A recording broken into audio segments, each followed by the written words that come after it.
जी कहते हैं? मतलब उनका कहना तो ये है कि हम मंदिर बनवा दिए, ये कर दिए, तो क्या मंदिर बनवाने से हमारा विकास होगा? हमारा विकास मंदिर बनवाने से नहीं होगा। हमारा विकास जो है शिक्षा देने से होगा और नौकरी देने से होगा कि मंदिर बनवाने से होगा।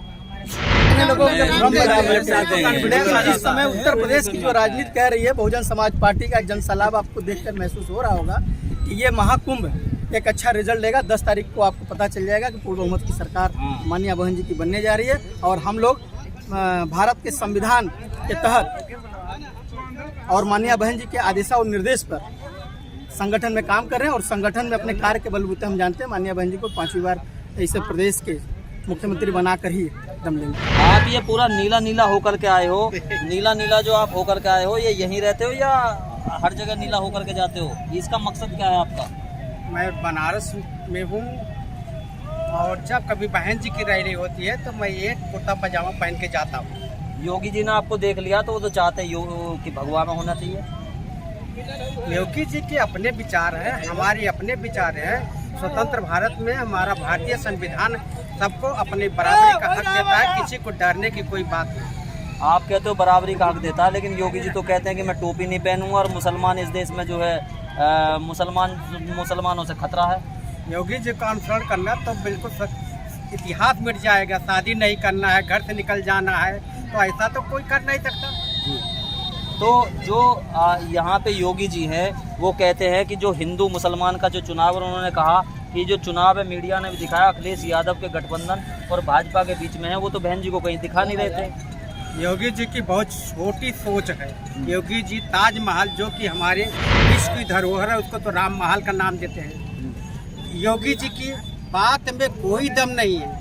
योगी जी हमेशा राष्ट्र विरोधी बात करते हैं। धन्य है कि आरएसएस की बदौलत मुख्यमंत्री बन गए और मुख्यमंत्री लायक थे भी नहीं। जी, आपको क्या लग रहा है जैसे यहाँ से प्रधानमंत्री योगी जी बनते हैं, सांसद 2 बार रहे हैं, उन्होंने कितना विकास वाराणसी में किया है? विकास तो आप पत्रकार महोदय जानते ही होंगे और हमें लगता है कि हमसे ज़्यादा आप बनारस को जानते हैं। हमें तो बताया कि काफ़ी यहाँ जो है विश्वनाथ मंदिर है, घाट है, उनको चमका दिया है उन्होंने। एक बार आप घाटों को एक बार फिर से घूम लीजिए। आज भी वो शाही नाला खुला हुआ है। अच्छा, जिसको बहन जी ने अपने सरकार में एक प्लांट लगाया था उन्होंने कि यहाँ से जो नाला है, नाला का पानी रिसाइकलिंग करके उसमें छोड़ा जाएगा।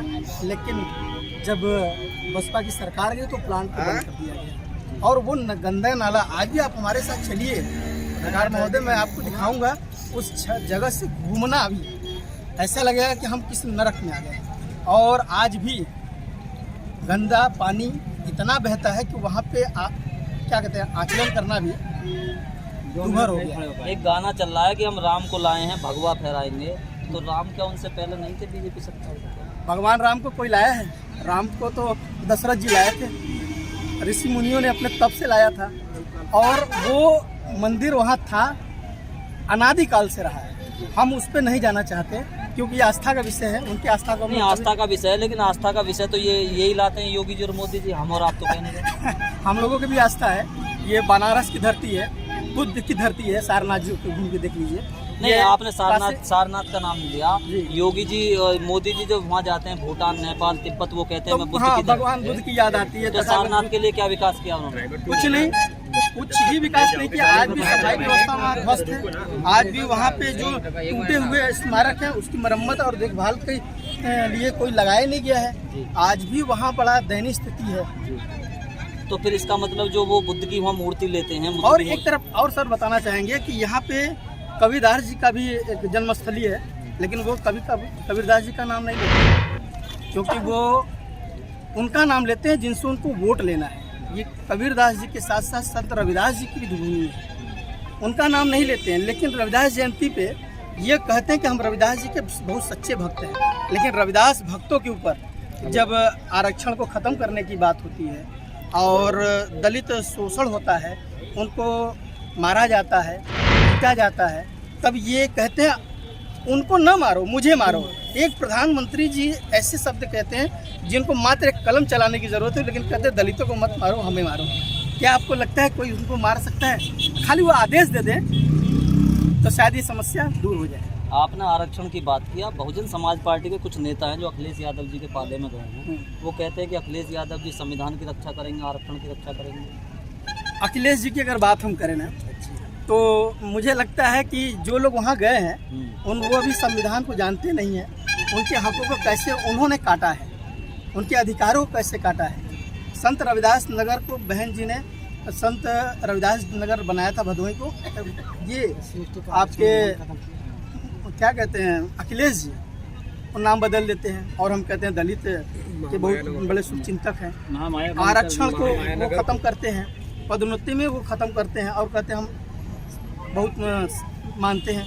मुझे नहीं लगता ये जो लोग गए हैं सिर्फ अपने आप को दिखाने के लिए कि हम एक नेता है, जबकि उनका कोई अस्तित्व नहीं है। आप स्वामी प्रसाद मौर्य जी को ही उदाहरण के रूप में देख लीजिए, सपा से पहले बसपा गए, बसपा से भाजपा में गए, भाजपा से सपा में है।